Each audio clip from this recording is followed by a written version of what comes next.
Corps commander Peshawar کے حوالے سے میں نے ان سے سوال کیا. میں نے کہا جی کور کمانڈر پشاور کے ساتھ آپ کی ایک ملاقات ہوئی. انہوں نے خود بھی تصدیق کی, انہوں نے کہا اب تک میری ایک ہی ملاقات ہوئی ہے, وہ میرے پاس تشریف لے کر آئے تھے. تو میں نے کہا جی کور کمانڈر پشاور اگر آپ کو اپنے پاس بلاتے ہیں تو آپ کیا ان کے پاس جائیں گے؟ تو انہوں نے کہا نہیں میں نہیں جاؤں گا, میں صوبے کا چیف ایگزیکٹو ہوں, جب بھی انہوں نے ملنا ہو وہ میرے پاس تشریف لے کر آئے. تو یہ بڑا کیٹیگوریکلی جو ہے انہوں نے ریڈ لائن اس معاملے کے اوپر جو ہے وہ ڈرا کی. میں نے ان سے سوال کیا کہ جی آرمی چیف کے حوالے سے گنڈا پور صاحب اس سے پہلے جب سی ایم کے پی تھے تو اکثر اوقات مختلف میٹنگز کے اندر جو ہے ان کی ایسی ملاقاتیں بھی ہوتی تھی جس میں اس وقت جو فیلڈ مارشل عاصم منیر ہیں وہ اس میٹنگ میں بیٹھے ہوتے تھے. تو بہت سے لوگ ان کے اوپر یہ تنقید کرتے تھے کہ جب آپ جا کے ملتے ہیں عاصم منیر صاحب سے تو آپ معاملات کو ریزالو کیوں نہیں کرتے, یا اپنے جو کمپلینٹس ہیں وہ آپ کیوں نہیں کرتے. تو میں نے کہا جی آپ کی اگر ملاقات کا موقع ملا آپ کو تو کیا آپ بھی یہ کرنا چاہیں گے؟ اس کے اوپر انہوں نے کہا کہ جی دیکھیں میں اپنے صوبے کے مسائل جو ہے ان کے سامنے ضرور ڈسکس کرنا چاہوں گا. تو میں نے کہا جی سیاسی مسائل کیا وہ بھی ڈسکس کرنا چاہیں گے؟ تو انہوں نے کہا نہیں, وہ میرے خیال میں صوبے کے مسائل جو ہے وہ میں ڈسکس کرنا چاہوں گا. اس قسم کی چیزیں یا اس قسم کے جو ڈسکشنز ہیں وہ میں عمران خان صاحب کے لیے میری ایک لسٹ تیار ہے, میں ان سے کرنا چاہوں گا اگر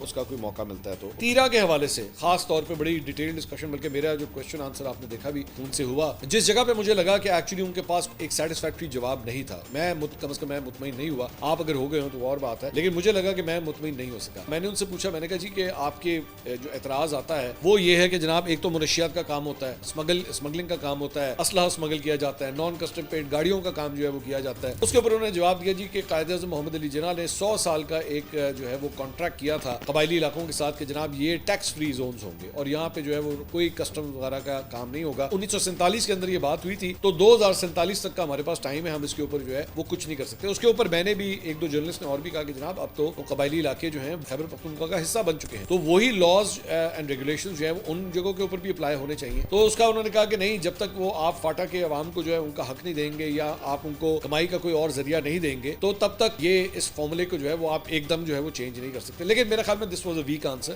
میرے خیال میں now he was playing for the gallery کہ ان کی ظاہری بات ہے ان کی کنسٹیٹوئنسی ہے, فاٹا کے ایریاز جو ہے ان کا حلقہ وہاں پہ ہے, خاندان وہاں پہ ہے. کوئی ایسا کامنٹ ان لوگوں کے حوالے سے نہیں کرنا چاہ رہے تھے کسٹم پیڈ گاڑیوں کا یا دیگر جو ٹیکس فری ایریاز یا آپ اسمگلنگ کہہ لیں یا جو بھی کہہ لیں, اس کے ذریعے جو سامان آتا ہے نا وہاں پہ بہت بڑا کاروبار ہے. تو میرے خیال میں وہ کسی بھی طبقے کو ناراض نہیں کرنا چاہتے. یہاں پہ آ کے سی ایم کے پی جو ہے مجھے لگا کہ ان کے پاس کوئی ٹھوس اس کا جواب نہیں تھا.